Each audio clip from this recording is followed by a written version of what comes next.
તમે જો ખુશી જુઓ ચહેરા પર, આ ખુશી તમારા પરિવારના સભ્યને, પરિવારના વડીલને આજે ચહેરા ઉપર જેટલી ખુશી છે ને, એટલી રાજ્યના મુખ્યમંત્રી શ્રીના ચહેરા ઉપર ખુશી છે.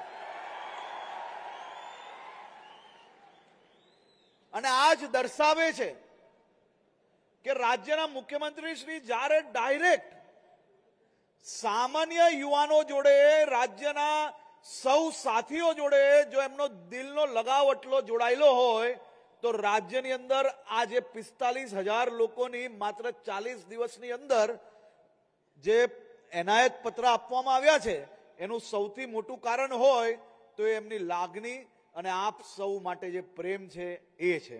હું આદરણીય મુખ્યમંત્રી શ્રીનો ફરી એકવાર ખૂબ ખૂબ આભાર માનું છું. હું આદરણીય મુખ્યમંત્રી શ્રી અને આપને સૌને જણાવવા માંગુ છું કે 2025માં રાજ્ય સરકાર દ્વારા, એસટી નિગમ દ્વારા 1714 નવી નક્કોર બસો પ્રજાની સેવામાં ખુલ્લી મૂકવામાં આવી છે. 962 સુપર એક્સપ્રેસ બસો, 272 સેમી લક્ઝરી બસો, 350 મીડી બસો, 30 વોલ્વો, 100 એસી બસો અને આ જ પ્રકારે બસો જોડે જોડે બસ સ્ટેન્ડની વ્યવસ્થાઓ બી આપણે ખૂબ મોટા પાયે ઉમેરો કર્યો છે. 2025માં અમે 27 નવા બસ સ્ટેન્ડ અને ડેપોનું લોકાર્પણ કર્યું છે અને ભવિષ્યની તૈયારીના રૂપે 29 કામોના ખાતમુહૂર્ત કરવામાં આવ્યા છે. એટલું જ નહીં, 2320 કંડક્ટરોની પણ પારદર્શક ભરતી કરીને નિગમને મજબૂત બનાવ્યું છે. 365 24 કલાક આપણો વિભાગ કામ કરી રહ્યો છે અને ભવિષ્યમાં કામ કરીને 30 લાખ પેસેન્જરો સુધી પહોંચવા માટેનો આપણો સંકલ્પ જરૂરથી સાકાર થશે. આજે મારે તમારી પાસે એક વિશેષ અપેક્ષાઓ છે અને મને પૂરી શ્રદ્ધા બી છે કે આ 30 લાખ પેસેન્જરના ટાર્ગેટને આપણે રાજ્યના નાગરિકના હિતમાં આવનારા દિવસોમાં પૂર્ણ કરશો. સામાન્ય રીતે તમને અંદાજો નહીં હશે કે તમે એક એવા પરિવારના સભ્ય બનવા જઈ રહ્યા છો જે પરિવાર 27 લાખ પેસેન્જરને તો દરરોજ પોતપોતાના ગામથી શહેરો સુધી કે અવર જવર કરવા માટે મદદગાર થાય જ છે. પરંતુ તમને અંદાજો નહીં હશે કે આપણી એસટી બસો થકી રાજ્યના 9 લાખ વિદ્યાર્થીઓને દરરોજ ભણતર પ્રાપ્ત કરવા માટે ગામોથી શહેરો સુધી અને સ્કૂલો સુધી લઈ જવામાં આવે છે. તમે કલ્પના કરો કે તમે સૌ લોકો જો મહેનત વધારે કરશો અને આ 9 લાખની બદલે જો 10 લાખ સુધી પહોંચશો ને તો 1 લાખ પરિવારનું ભવિષ્ય બદલાવાના સાક્ષી અને ખૂબ મોટા ભાગીદાર તમે સૌ બી બનશો. આ 9 લાખ વિદ્યાર્થીઓ દરરોજ અવર જવર કરે છે. 32 લાખ કિલોમીટર, 8000 બસો અને આ બધું જ ત્યારે જ પોસિબલ થાય છે જ્યારે આપણો એસટી પરિવાર રાત દિવસ કામ કરે છે. મિત્રો, આજે આપની પાસે એક મોટી જવાબદારી છે અને સૌથી મોટી જવાબદારી એ છે કે આપણી બસોમાં, આ જ વ્યવસ્થાઓમાં આપણે ખૂબ ટૂંકા ગાળામાં લાખો પેસેન્જર કેમ વધારી શક્યા? આપણે આપણી વ્યવસ્થાઓની અંદર ઉમેરો કર્યો. આપણે બસ સ્ટેશન સફાઈની અંદર ભાર મૂક્યો. બસ સ્ટેશનના બાથરૂમો વધારે સાફ હોવા જોઈએ એના ઉપર ભાર મૂક્યો. 100% જગ્યા પર હજી સફળતા નથી મળી.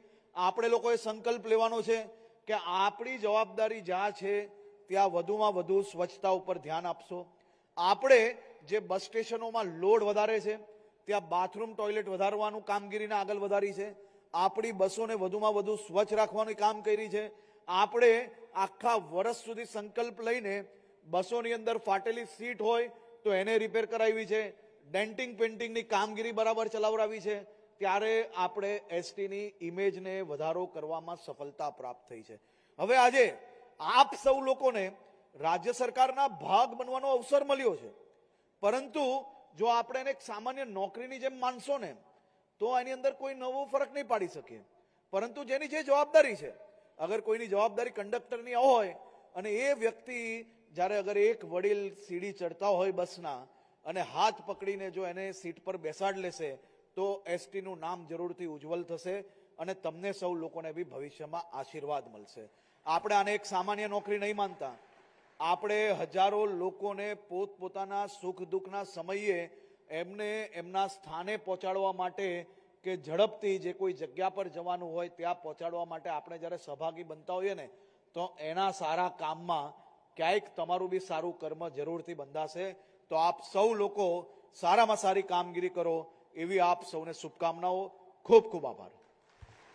અહીંયા આવતા પહેલાં તમને બધાને ખ્યાલ આવી ગયો કે ભાઈ કદાચ આવે ખરા ના આવે,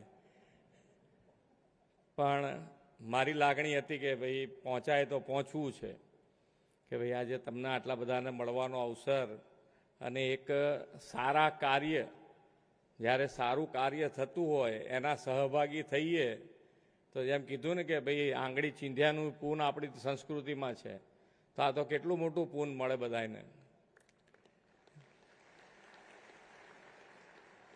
સરકારી નોકરીને એની રાહ જોઈને બેઠા હોય અને એના નિમણૂક પત્રો મળવાના હોય, પણ માન્ય વડાપ્રધાનશ્રીએ દરેકે દરેક સેક્ટર કેવી રીતે સારું થઈ શકે, વધુ લોકો સુધી કેવી રીતે પહોંચાય, નાનો માણસ હોય, છેવાડાનો માણસ હોય, એને પણ મુખ્ય ધારામાં કેવી રીતે લવાય, એના માટે હર હંમેશ પ્રયત્ન કર્યા છે. અને એની અંદર આપણે ક્યાં ને ક્યાંક સારી રીતે સહભાગી થઈ શકીએ એના માટેનો આપણો પ્રયત્ન હોવો જોઈએ. સરકાર અને સરકાર તરીકે અમારી જવાબદારી કે જનજનની સુખાકારી માટે વધુ ને વધુ સારી સગવડ કેવી રીતે અપાય, એ પછી રોડ રસ્તા હોય, લાઇટની વ્યવસ્થા હોય કે બસ વ્યવહારની વ્યવસ્થા હોય, લોકો સુધી વધુ સારી રીતે પહોંચાય એના માટેના સરકારના પ્રયત્ન હોય. પણ એ પ્રયત્ન પછી બીજી જવાબદારી કોની આવે? તો કે ભાઈ આ જે બધી વસ્તુઓ વસાઈ છે, સરકારે ઊભી કરી છે, એને સારી રીતે જો આપણે મેન્ટેન ના કરીએ તો એ આપણા બધા જ માટે, આપણે જોયું પણ છે, તમે તમારું ડિપાર્ટમેન્ટમાં અહીંયા આવતા પહેલાં, એક્ઝામ આપતા પહેલાંય તમે તમારું ડિપાર્ટમેન્ટ જોયું હશે કે કેવી રીતે પહેલાં ચાલ્યું છે. કેવી બસો એટલે ઘણી વખત આપણને એમ થાય કે બસનો અવાજ કરતાં વધારે એના સ્પેરપાર્ટનો અવાજ આવે, એવું એ આપણે બધાએ સાંભળ્યું છે. અને એની અંદરથી આજે એક સારામાં સારી વ્યવસ્થા સાથેની એસટી બસો આપણે ગુજરાત સરકારે વ્યવસ્થા કરી છે. આશે જે વોલ્વો બસો સુધીના આપણે પહોંચ્યા છીએ, એસી વોલ્વો બસ સુધીના આપણે પહોંચ્યા છીએ. અને આ બધી જ વસ્તુ ખરીદ્યા પછી, બસોને બધું ખરીદ્યા પછી એને સારી રીતે કોણ ચલાવશે? તો એની જવાબદારી કોની? તો અહીંયા બેઠેલા સૌ મિત્રો આજે જે ઓનાયત પત્રો મળશે એટલે તમારી જર્ની શરૂ થશે કે ભાઈ આ બધી જ વસ્તુ સારી રીતે મેન્ટેન થાય. અને જેના માટે આ સેવા ઊભી થઈ છે એ લોકો સુધી પહોંચવા માટે ટાઈમસર, અત્યારે તો લોકોને બધાને ટાઈમ ટુ ટાઈમ લોકો બધા ધ્યાન રાખતા હોય, તમારું ધ્યાન રાખતા હોય ને અમારું ધ્યાન રાખતા હોય કે કયા ટાઈમે તમે ક્યાં હતા એની તમને ખબર ના હોય, પણ એમની પાસે બધી માહિતી હોય કે તમે આ ટાઈમે તો અહીંયા હતા. હોય છે ને, તમે જાઓ એ પહેલાં તમારી રીલ પહોંચી જાય, અમે તો જઈએ પહેલાં અમારી રીલ પહોંચી ગઈ હોય. વ્યવસ્થા અત્યારે છે તો એનો ઉપયોગે થાય અને દુરુપયોગે થતો હોય, પણ આપણે ઉપયોગ અને દુરુપયોગમાંથી એ સારા ઉપયોગ માટે એનો ધ્યાન પર લેવાનું કે ભાઈ આપણે કદાચ છે ને કોકની ભૂલ આવી આપણા ધ્યાન ઉપર, તો આપણાથી એ ભૂલ ના થાય એનો પ્રયત્ન કરવાનો. આપણે કોઈ વસ્તુ નેગેટિવ લેવાનું થતું, આપણે પોઝિટિવ. અને એમાંય તમારી પાસે તો કેટલી મોટી જવાબદારી ગણાય કે બસની અંદર બેઠેલા તમામ મુસાફરો તમારા હાથમાં, તમારા ભરોસે નિશ્ચિંત બેઠા હોય, શાંતિથી. ઘણા નથી બતાવ્યું અંદર કે આરામથી ઊંઘી પણ ગયા હોય. કેમ ઊંઘી ગયા હોય? તો કે ભાઈ તમારા ઉપર ભરોસો છે કે ભાઈ કંઈ તકલીફ નહીં પડે, શાંતિથી જ્યારે સ્ટેશન આવશે ત્યારે આપણને ઉતારી દેશે, એ તમારો ભરોસો છે. એટલે તમારે તમારું જીવન હવે તમારું રોજબરોજનું જીવન ઘણી વખત આપણે કહીએ ને કે યાર કેમ આજે સવારથી ઉઠીને તું છાસિયા કરે છે, તો કે કેમ, તો કે ઘેર સવારથી કકરાટ આવ્યો તો એટલે. હવે એ તમારા જીવનમાં ચાલે? ના ચાલે. એટલે ગમે તે પરિસ્થિતિમાં તમારું જે બેલેન્સ છે, તમારું પોતાનું બેલેન્સ છે, એ જો સ્વસ્થ હોય તો ડ્રાઇવિંગનું બેલેન્સ સ્વસ્થ રીતે તમે ચલાવી શકો. એટલે તમારે તમારી જીવનમાં, અને ઘણી બધી મુશ્કેલીઓ દરેકના જીવનમાં પૈસા હોય ના હોય તો પણ આવતી જ હોય છે, પણ આપણે એ બધી પરિસ્થિતિમાંથી શાંત મગજે જે આપણી જવાબદારી છે એ નિભાવવા માટેની સક્ષમતા કેળવવી પડે. અને એ કેળવેલી હશે તો તમે જે સેવા આજે લઈ રહ્યા છો એ સેવા ખૂબ સારી રીતે નિભાવી શકશો.